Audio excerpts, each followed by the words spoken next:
Bonjour à tous.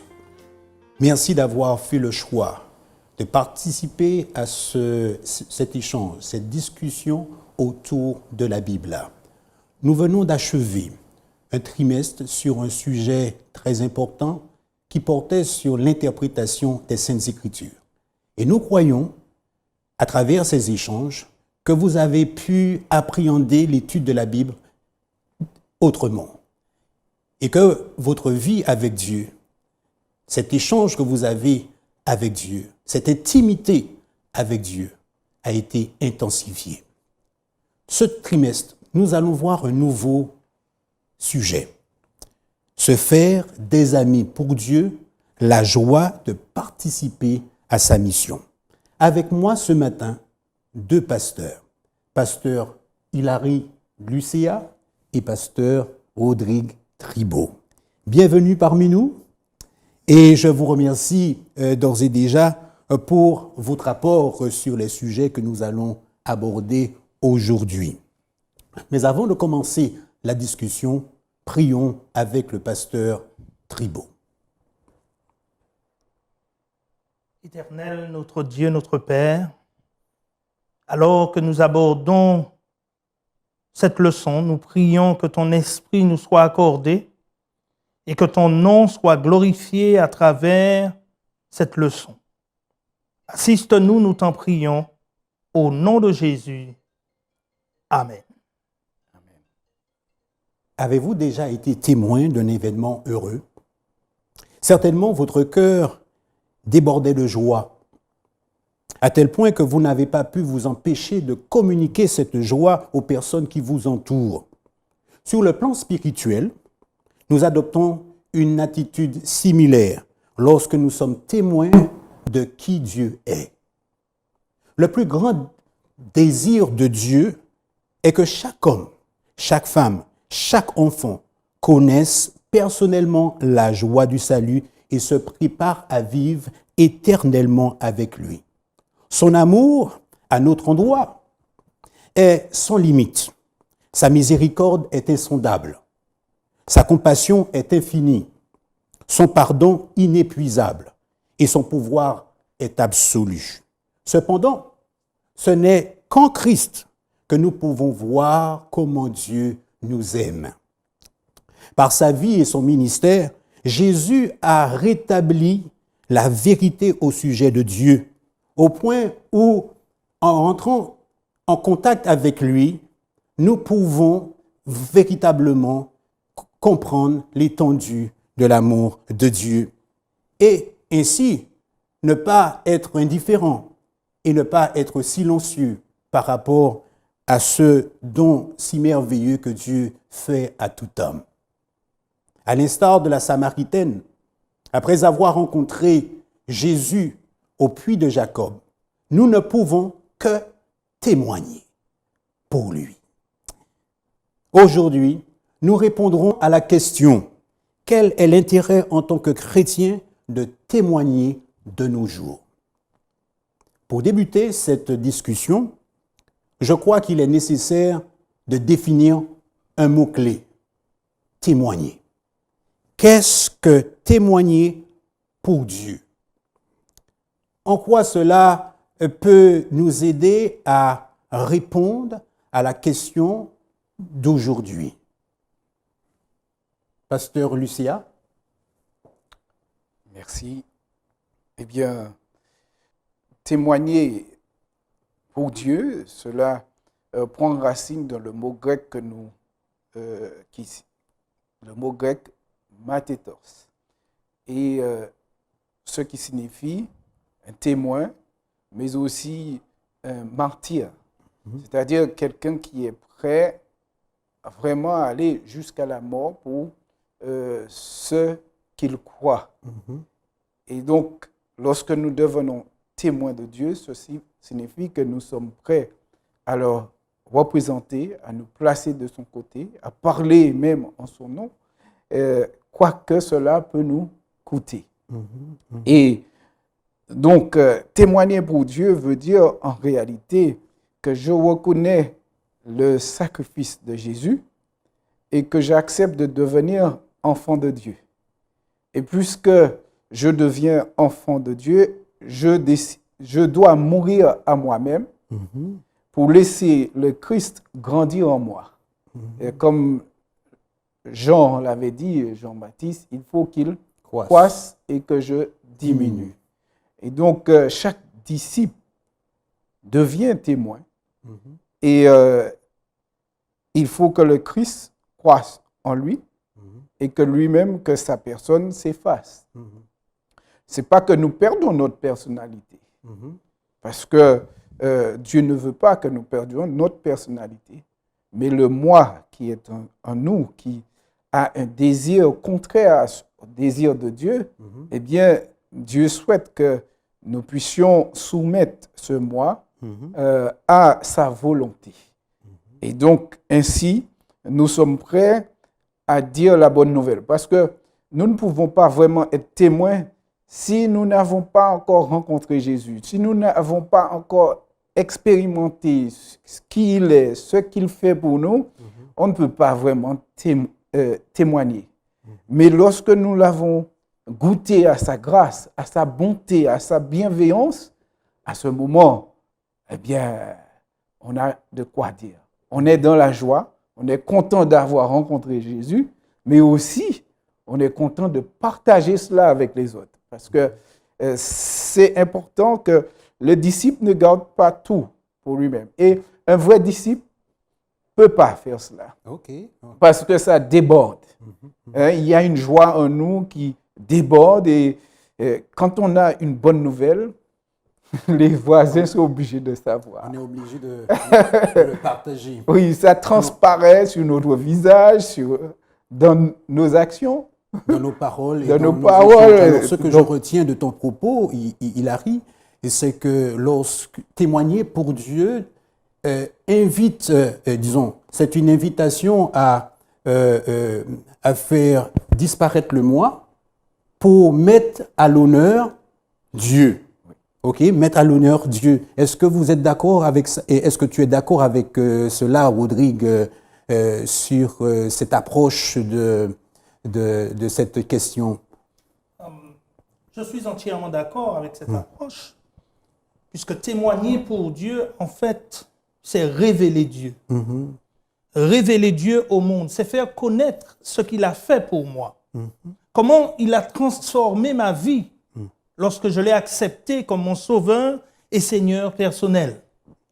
Témoigner pour Dieu, c'est aussi exposer la vérité de sa parole. Sa parole qui révèle qui il est vraiment. Sa parole qui révèle la beauté de son caractère.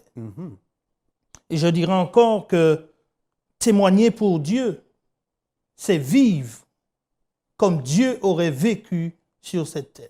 OK, c'est parfait. C'est parfait. Maintenant, avançons dans notre discussion. Comment la Bible révèle-t-elle Dieu, son caractère, son plan en faveur de l'humanité? En quoi cette description présentée par la Bible répond-elle aux besoins de l'humanité? À cette question, je dirais que la Bible, au psaume 19, révèle Dieu et son caractère à travers la nature. La nature, l'univers témoignent de qui Dieu est. Et lorsque nous considérons la nature, bien qu'elle ait été détériorée par le péché, nous remarquons que la nature continue à faire ce pourquoi elle a été créée. C'est-à-dire prendre soin de l'homme et aussi révéler ce Dieu merveilleux qui a tout organisé pour l'arrivée de l'homme. Oh yes, ok, c'est parfait.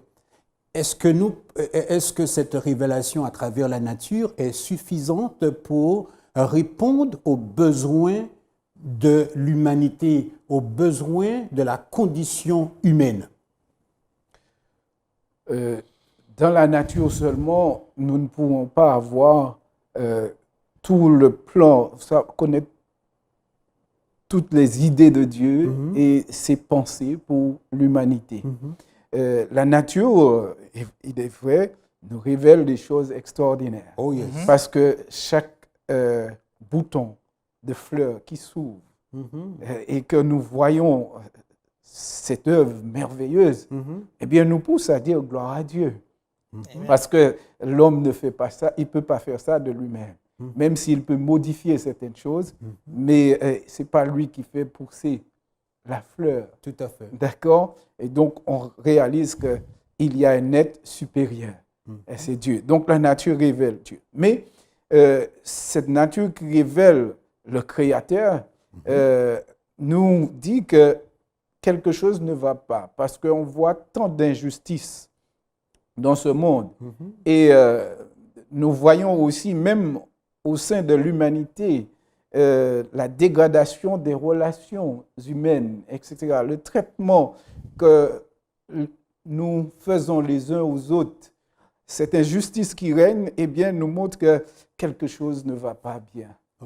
Ne va pas bien et on soupire après quelque chose d'autre. Et donc, Dieu nous a donné la révélation, sa parole, pour compléter l'image que nous avons de lui dans la nature. Et Luc nous dit dans Luc 19, verset 10, car le Fils de l'homme est venu chercher et sauver ceux qui étaient perdus. Donc, c'est un autre aspect de la personne de Dieu qui se révèle dans le Fils. Jésus qui est venu sur cette terre, nous révéler l'amour de Dieu pour nous, parce que l'apôtre Paul nous dit dans Romains 3, Romains chapitre 6, verset 23, car le salaire du péché, c'est la mort. La mort. Donc, la race humaine était condamnée à mort à cause du péché. Mais Dieu, dans son amour infini, comme tu dis, incommensurable, eh bien, n'est pas resté là, nous regarder périr. Mais il est venu dans la personne de son Fils, Jésus, pour nous sauver, nous retirer de ce puits de cette mort et nous donner la vie. D'accord?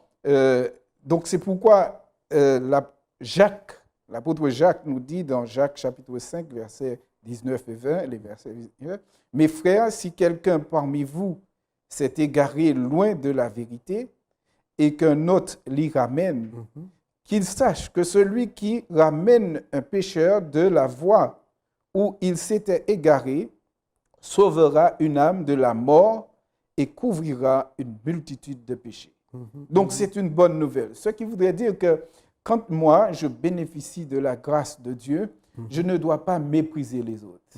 Je dois constater, vraiment, être conscient que quelque chose ne va pas. Le péché s'est introduit dans ce monde et a dérangé, déréglé tout. Et donc, celui qui est à côté de moi, il a des faiblesses autant que moi-même. Mais si j'ai déjà ce privilège de connaître Jésus, ça doit être aussi pour moi une responsabilité de partager ce bonheur avec celui qui est à côté afin que lui-même il puisse connaître Jésus pour lui-même et faire connaissance et l'accepter comme son Seigneur et Sauveur. Et donc, Jésus révèle un autre aspect de la personne de Dieu, c'est-à-dire son amour pour l'humanité. Un amour aimant pour l'humanité, un Dieu qui s'intéresse à chacun de nous, à chaque homme, chaque femme, chaque enfant. Il s'intéresse à la condition humaine et par l'intermédiaire de Jésus, il donne une solution. Une solution et à nous, nous qui l'acceptons, il nous demande de faire de même.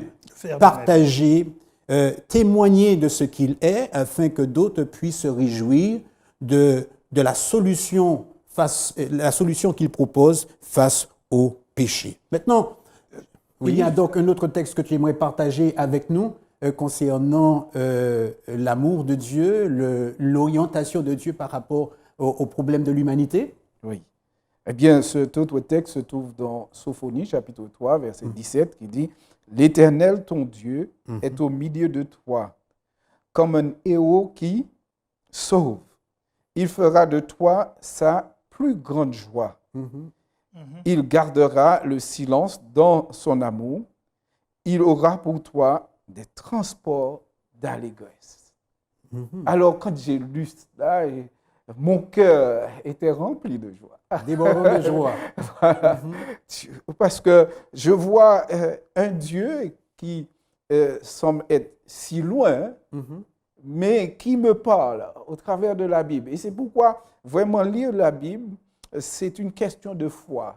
Exact. Comment je considère cette parole? Si je considère cette parole comme une parole de mon papa, de Dieu, qui me parle, qui me dit qu'il est là pour me sauver, Mhm. pour nous sauver. Mhm. Il est là. Ce n'est pas un Dieu qui désire notre perte, Mhm. d'accord? Mais il désire que nous soyons sauvés. Et il dit qu'il fera de nous sa plus grande joie. Mhm. Donc, ce qui voudrait dire la plus grande préoccupation de Dieu actuellement, Oui. c'est le salut de l'humanité. Mhm. Mhm. En entendant cela, eh bien, je bondis Tout à fait, tout à fait. de joie, d'accord? Et Dieu dit qu'il gardera le silence dans son amour. Et je me posais la question, c'est quoi ce silence dans son amour? D'accord? Et je constate que ce que Dieu n'est pas prêt à nous reprocher tout ce que nous avons fait. D'accord? C'est vrai que ça ne plaît pas que nous puissions demeurer dans le péché. Mais c'est bien pour cette raison qu'il a eu ce plan du salut pour que nous puissions connaître Jésus, avoir le pardon de notre péché et être réintégrés comme enfants de Dieu, dans la famille de Dieu, dans son royaume. Et ça sera le bonheur de Dieu, de nous voir tous dans son royaume.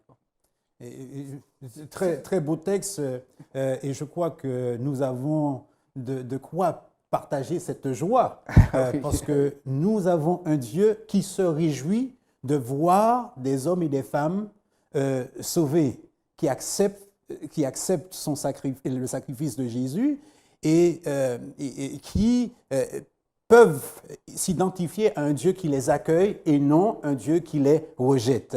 Tu voulais ajouter quelque chose, Rodrigue? Juste dire que lorsque nous considérons la nature ainsi que les Saintes Écritures, nous réalisons que d'un commun accord, la nature et la Bible nous révèlent un Dieu compatissant, un Dieu aimant, un Dieu qui n'est pas resté insensible à notre situation, un Dieu qui a été jusqu'à offrir, comme l'a dit Pasteur Lucéa, son Fils unique sur la croix pour le rachat de l'humanité.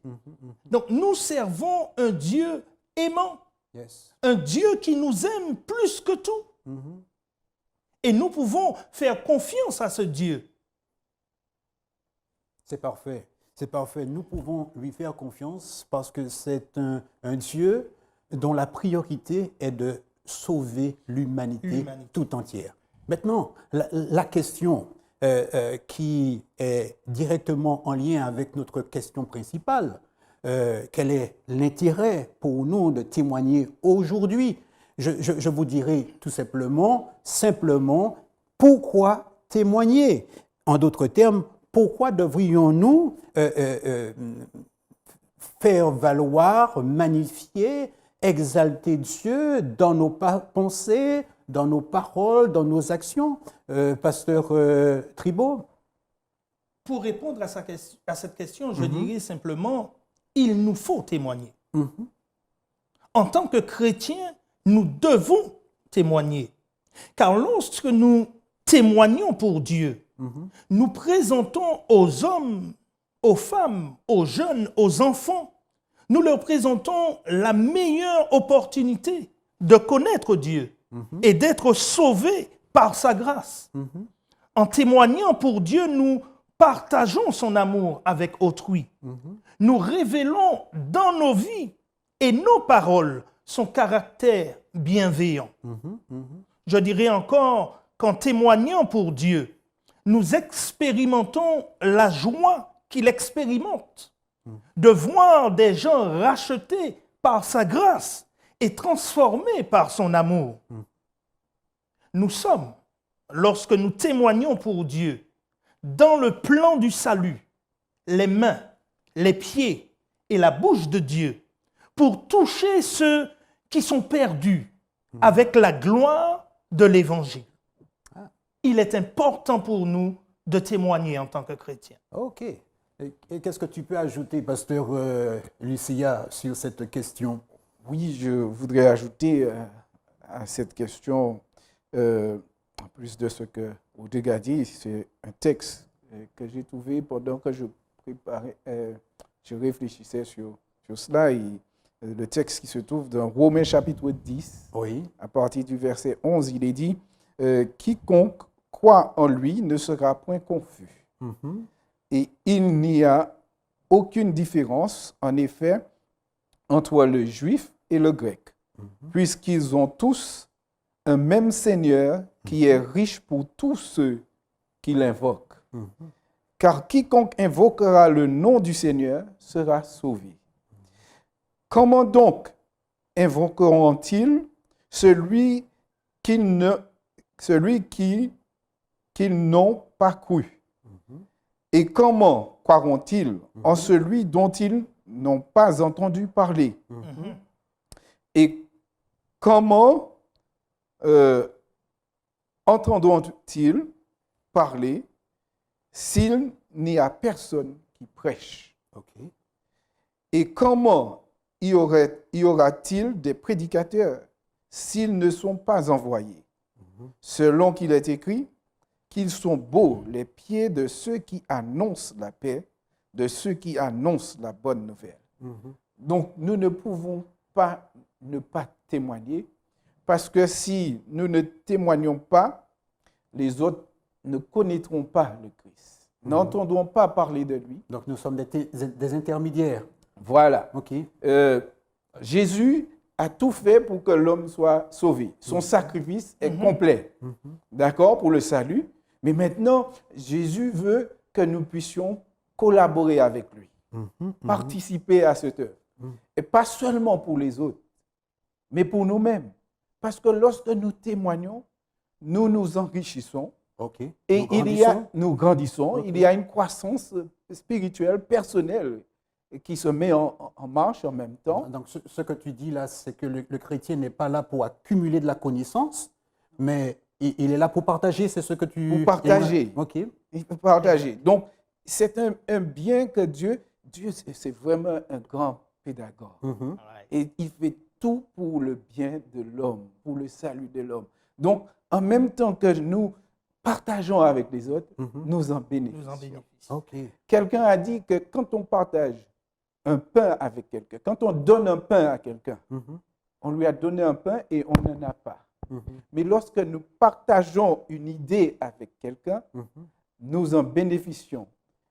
Parce que cette personne va pas aussi partager son idée avec nous. Exact. Donc, nous avons notre idée et nous avons aussi l'idée de l'autre. Donc, nous avons deux idées en même temps. Tandis que quand on a donné un pain, on n'a plus ce pain. D'accord? Donc, lorsque nous partageons cette bonne nouvelle avec les autres, eh bien, nous avons la joie de voir des hommes, des femmes, comme Rodrigue a précisé, des hommes, des femmes, des familles, des enfants se donner à Christ. Et ça enrichit notre joie, ça nous fait du bien à nous, comme ça fait du bien aux autres. D'accord? Donc, l'apôtre Paul nous invite à prêcher, à partager cette bonne nouvelle. Ce n'est pas que de la façon de vivre, c'est important, le vécu. Est-ce que nous pouvons considérer cette exhortation de l'apôtre Paul comme un ordre de Jésus qui nous encourage à prêcher l'évangile? Oui, c'est comme un ordre parce qu'il dit comment ils en entendront parler. D'accord? S'il n'y a personne qui prêche. Ce qui voudrait dire on a besoin de prédicateurs.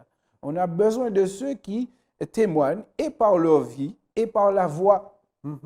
D'accord? Donc, parce que c'est vrai que les gens nous voient vivre, ils peuvent être touchés par notre témoignage, notre façon de vivre, mais ils ont besoin d'entendre, de savoir pourquoi nous vivons ainsi. Okay. Et c'est en parlant qu'on va leur révéler le trésor que nous avons rencontré. Alléluia, alléluia. Merci pour ces réponses pertinentes et recherchées. Effectivement, nous sommes appelés à témoigner. Nous grandissons lorsque nous témoignons. Nous avons reçu de Jésus et de lui, nous recevons cet ordre, cette obligation de partager cet amour que Dieu a manifesté en la personne de Jésus, afin que eux aussi, ceux qui nous entourent, puissent bénéficier du salut éternel. Maintenant, quel danger court-on à ne pas témoigner? Pasteur Tribault. Vous allez peut-être me trouver dur sur cette réponse, mais je dirais que ne pas témoigner pour Dieu, ne pas témoigner de la bonté, de l'amour et de la compassion de Dieu manifestée envers l'humanité à travers la mort, la vie, la mort et la résurrection du Christ pour leur salut, je dirais que ne pas témoigner fait de nous des ennemis de Dieu, fait de nous des ouvriers de Satan, de l'ennemi de nos âmes, qui fait tout pour détruire et nous éloigner du salut que Dieu nous offre en la personne de Jésus. Il y a ici une chose que nous devons saisir une fois pour toutes. Alors que le grand conflit cosmique entre Christ et Satan fait rage dans le monde, nous devons saisir qu'il n'y a pas de terrain neutre. Soit nous sommes avec Dieu, ou soit nous sommes contre lui. Et Jésus lui-même l'a si bien spécifié de son vivant dans Matthieu 6, le verset 24, et dans Matthieu 12, verset 30, lorsqu'il dit « Nul ne peut servir deux maîtres, car ou il haïra l'un et aimera l'autre, ou il s'attachera à l'un et méprisera l'autre. Vous ne pouvez servir Dieu et Mammon. » Et il va même plus loin en disant « Celui qui n'est pas avec moi est contre moi.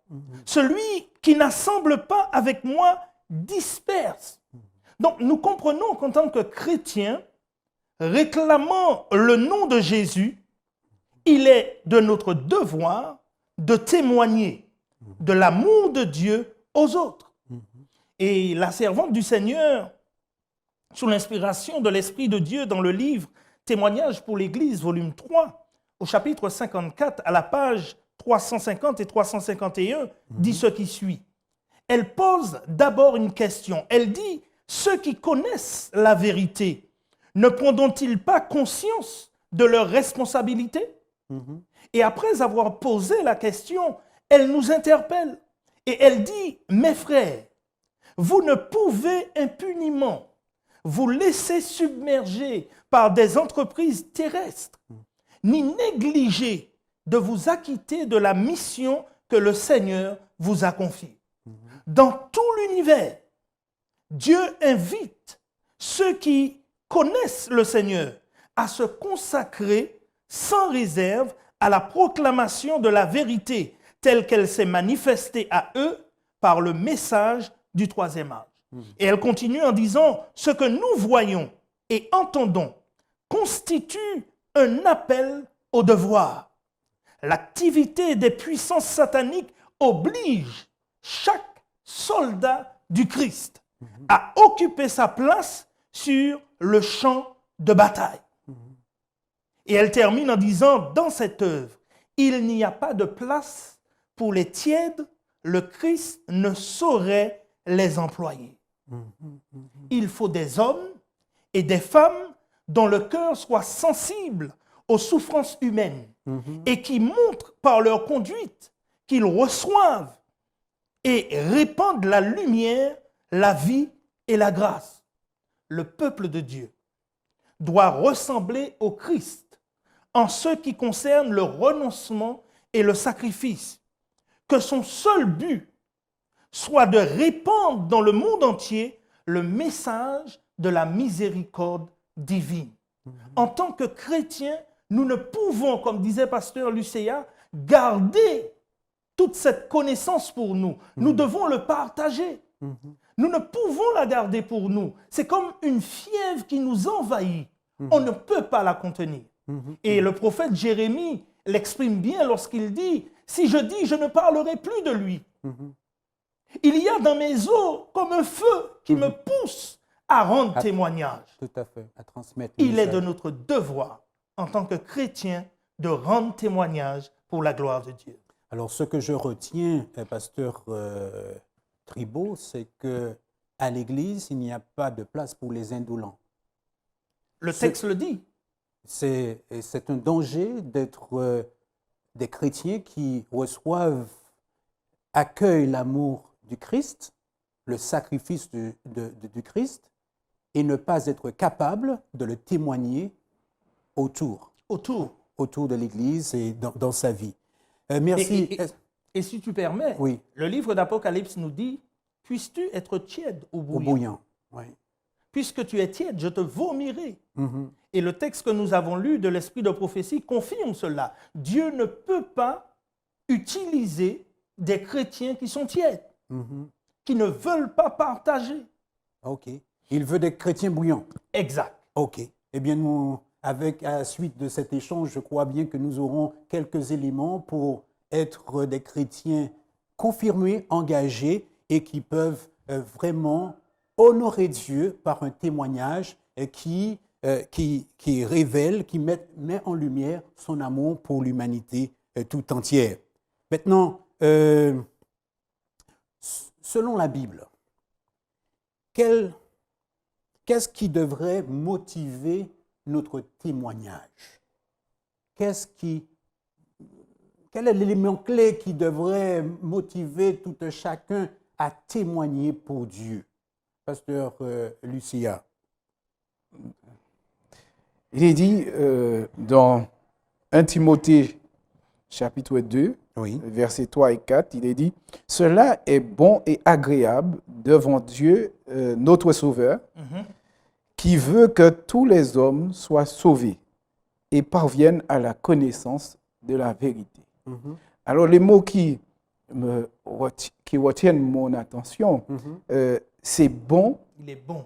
et agréable OK. devant Dieu, Oui. notre Sauveur. Qu'est-ce qui est bon et agréable? Il veut que tous les hommes soient sauvés. Ouais. Donc, C'est une priorité pour Dieu. c'est une priorité pour Dieu. D'accord? Et cette priorité, ce qui voudrait dire que chaque fois qu'une personne prenne position pour Christ, reconnaisse le sacrifice de Jésus comme moyen de salut, eh bien, dans la Bible, il nous est dit, il y a de la joie dans le ciel. Il y a de la joie dans le ciel, il y a aussi la joie dans le cœur de Dieu. Parce que le sacrifice de Jésus n'est pas vain. D'accord? Ça apporte des fruits. D'accord? Il y a des hommes et des femmes qui répondent à l'amour de Dieu. D'accord? Et donc, refuser de témoigner, c'est priver Dieu de cette joie. OK. OK. Et donc, en tant que disciple de Dieu, disciple de Jésus, c'est vrai que sur le plan humain, nous ne sommes pas toujours motivés pour cela. À cause de notre nature pécheresse, et ce n'est pas cette œuvre-là qui nous mobilise le plus. Mais lorsque nous avons rencontré Jésus et que nous avons compris la valeur du sacrifice de Jésus et le plan qu'il a pour l'humanité, eh bien, ça ne peut que nous motiver. L'amour, ce qui doit nous motiver, c'est l'amour de Dieu. Et l'apôtre Paul le dit bien ici dans 2 Corinthiens chapitre 5, versets 13 et 15, qui dit « Car l'amour de Christ nous presse, parce que nous estimons que si un seul est mort pour tous, tous donc sont morts, et qu'il est mort pour tous, afin que ceux qui vivent ne vivent plus pour eux-mêmes, mais pour celui qui est mort et ressuscité pour eux. » D'accord? Donc, l'amour doit prendre sa place dans notre cœur, parce que sans amour, nous pouvons faire une chose de manière forcée. Mais lorsque l'amour répond à l'amour, eh bien, on n'est plus forcé à faire la chose. Bien sûr qu'il est dit l'amour nous presse, d'accord? Mais nous ressentons aussi ce privilège que nous avons d'être appelés enfants de Dieu et aussi cette responsabilité de partager cela avec les autres, parce que nous souhaitons pas être sauvés seuls. Nous souhaitons que les autres autour de nous soient sauvés. Et c'est bon et agréable devant Dieu que les hommes soient sauvés. Et donc, en tant que disciple de Jésus, quand je comprends cela, eh bien, rien d'autre ne doit me motiver que son amour. Amen, amen, amen. Que son amour. Pasteur Tribault, quelle serait la clé la clé de motivation pour témoigner pour Dieu? Pasteur Lucien l'a dit, Oui, c'est l'amour. l'amour. L'amour doit être le moteur de nos actions. Je voudrais juste rajouter à ce qu'il vient de dire qu'un échec à partager ce que Christ a fait pour nous et à servir les autres en vue de leur salut étouffe, et je dirais même étrangle la vraie vie spirituelle. La vraie vie spirituelle se manifeste à travers le témoignage. Celui qui a connu Dieu à travers des expériences, qui a connu Dieu à travers sa parole, ne peut rester la bouche du moins fermée. En plus, lorsque nous témoignons, le fait même de témoigner nous met en contact avec le cœur même de celui qui veut le salut de toute l'humanité, à savoir Dieu lui-même. Lorsque nous témoignons, nous entrons en même temps dans une relation avec Dieu. Nous expérimentons cette joie qu'il expérimente, comme nous l'avons dit précédemment, de voir des familles, des peuples, des nations recevoir le salut qu'il offre en Jésus-Christ. Et en terminant, je dirais que témoigner pour Dieu, c'est aussi obéir à sa volonté. Sa volonté manifestée dans Matthieu, chapitre 28, le verset 19 à 20, lorsqu'il dit « Allez par tout le monde et prêchez la bonne nouvelle à toute la création. Et voici, je suis avec vous tous les jours jusqu'à la fin du monde. » Le Seigneur est avec nous lorsque nous témoignons. Nous n'avons pas à avoir peur de témoigner. La Bible est claire. Lorsque nous faisons un pas pour Dieu, Dieu fait 10 avec nous. Amen. Lorsque nous ouvrons la bouche, Dieu place sur nos lèvres les paroles qu'on doit dire. Le témoignage est quelque chose que nous faisons avec Dieu. Parce qu'en fait, témoigner, c'est parler de Dieu. Amen. Amen. Il est question de Dieu, de ce qu'il a fait pour nous, de ce qu'il a fait pour l'humanité. Et cela à travers son amour manifesté en la personne de Jésus-Christ. Merci beaucoup pour vos propos éclairés sur ce thème. Notre échange touche à sa fin et j'aimerais savoir si vous avez quelque chose à ajouter par rapport à toutes ces questions que nous avons vues afin de nous permettre de rester fidèles au thème, mais également penser à nous engager dans ce témoignage que Dieu aimerait voir dans nos vies, dans l'Église. Avez-vous quelque chose à ajouter? Eh bien, l'apôtre Paul nous dit dans 2 Corinthiens, chapitre 5, à partir du verset 18, il dit et tout cela vient de Dieu qui nous a réconciliés avec lui par Christ et qui nous a donné le ministère de la réconciliation.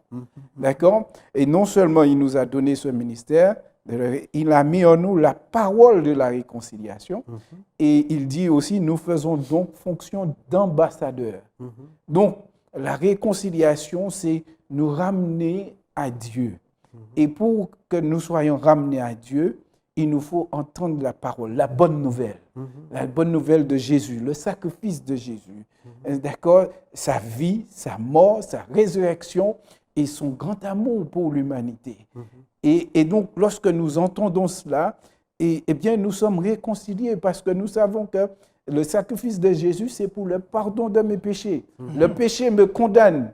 D'accord? Mais en Christ, comme il est dit dans Romains chapitre 8, verset 1, il n'y a donc plus de condamnation pour ceux qui sont en Jésus. Jésus-Christ. D'accord? Donc, si le péché me condamne à la mort, eh bien, le sacrifice de Jésus me donne la vie. Amen. Et donc, quand je reçois ce message et que j'accepte Jésus comme mon sauveur, je deviens ambassadeur. Oui. Et un ambassadeur, il n'est pas là pour lui-même. OK. Il est là pour représenter son pays. Mhm. Et toutes ces actions, parce qu'il ne reste pas ambassadeur dans le pays, Oui, il est envoyé dans un autre pays, tout à fait. l'ambassadeur, pour représenter son pays. Et toutes ces actions dans ce pays-là doivent contribuer au développement de bonnes relations entre son pays et le pays où il se trouve, Le pays d'accueil. d'accueil. D'accord? Et donc, nous sommes sur cette terre, nous devons aller à la rencontre de notre Seigneur bientôt. Jésus est monté déjà, il est en train d'intercéder pour nous et il a dit, je vais vous préparer une place. Et il est en train de préparer cette place. Mais en attendant, comme Rodrigue l'a souligné, il nous a dit d'aller prêcher la bonne nouvelle au monde entier, de faire des disciples. D'accord? Et D'être donc, ses témoins. voilà. Et en tant qu'ambassadeur, nous devons tout faire pour faire d'autres ambassadeurs pour que le monde soit rempli de disciples Amen. et que tout le monde soit sauvé. Merci pour cette note positive, Pasteur Tribault, pour terminer dans notre échange. Je voudrais juste terminer avec cette déclaration de l'apôtre Paul dans 2 Corinthiens 3, le verset 3. Il dit, « Vous êtes manifestement une lettre de Christ, écrite. » Donc, nous réalisons que témoigner pour Dieu, c'est vivre Christ. Amen. Nous sommes, en tant que chrétiens, des lettres écrites de Dieu annoncées au monde, Oui. adressées du moins au monde. Notre vie, notre manière d'être, notre manière de parler, de vivre notre chrétienté doit pouvoir rendre un témoignage à la gloire de Dieu et inviter ceux qui nous côtoient au quotidien à vouloir connaître ce Dieu que nous servons. Amen. Nous sommes des lettres écrites de Dieu adressées au monde. Merci, Pasteur Tribault. Merci, Pasteur Lucia. Nous avons, à travers notre échange aujourd'hui, voulu répondre à la question « Quel est l'intérêt en tant que chrétien de témoigner de nos jours ?» Je crois que vous avez reçu de nombreux éléments qui vont vous permettre de vous engager davantage dans le témoignage en faveur de Dieu. Le témoignage, témoigner, est une opportunité de grandir. C'est une réponse à l'ordre du Christ. Témoigner, la motivation du témoignage que nous devons avoir, c'est l'amour. Ayant accueilli l'amour de Jésus, nous nous sentons obligés de le transmettre à ceux qui nous entourent. En guise de conclusion, j'aimerais partager avec vous une citation d'Ellen White tirée du livre de Jésus-Christ à la page 125. C'est une exhortation et j'espère qu'elle sera pour vous un sujet de réflexion. Elle dit, « Dieu pourrait atteindre son but en sauvant les pécheurs sans notre concours. Mais si nous voulons former un caractère semblable à celui du Christ, nous devons participer à son œuvre. Si nous voulons participer à sa joie, la joie que procure la vue des âmes rachetées par son sacrifice, il nous faut prendre part à ses efforts salutaires. » En d'autres termes, si nous voulons être des chrétiens authentiques, heureux d'être sauvés, il nous faut participer au plan de la rédemption que Dieu a enraciné à travers la vie et le ministère de Jésus. J'espère que sur cette note, nous pourrons tous nous engager à témoigner pour Dieu. Merci d'avoir été avec nous, Pasteur Lucia, Pasteur Tribault. Merci pour cet éclairage, ces recherches que vous avez pu partager avec nous. Et nous vous donnons rendez-vous la semaine prochaine pour poursuivre notre notre étude sur un thème qui sera important pour nous de vraiment d'apprécier à sa juste valeur, faire des amis, oui, et participer à la joie de travailler dans la mission de Dieu. Pour terminer, je vous invite à prier avec le pasteur Lucia. Bon et tendre Père Céleste, ô combien nous te sommes reconnaissants pour ton amour pour nous. Cet amour manifesté dans la personne de Jésus sur la croix du Calvaire, mais il n'est pas resté sur la croix, il a été enseveli, mais il est ressuscité. Et maintenant, il intercède en notre faveur, afin que lorsque nous reconnaissons que nous sommes pécheurs, nous puissions nous tourner vers lui et confesser nos péchés. Car il nous dit, si nous confessons nos péchés, il est fidèle et juste pour nous les pardonner et nous purifier de toute iniquité.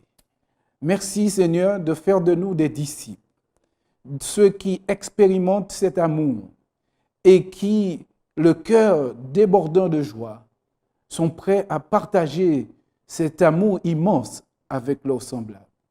Merci Seigneur de nous diriger chaque jour et que l'amour du Christ soit en nous afin de nous pousser à l'action, à pousser à partager, pousser à proclamer et que cette bonne nouvelle, l'évangile soit répandu dans le monde entier et que Jésus revienne bientôt nous chercher pour que nous soyons avec lui. Merci Seigneur de nous faire du bien dès maintenant, dès ici-bas, et de nous avoir cette paix, cette joie qui dépasse toute compréhension. C'est notre prière au nom de Jésus pour ta gloire. Amen.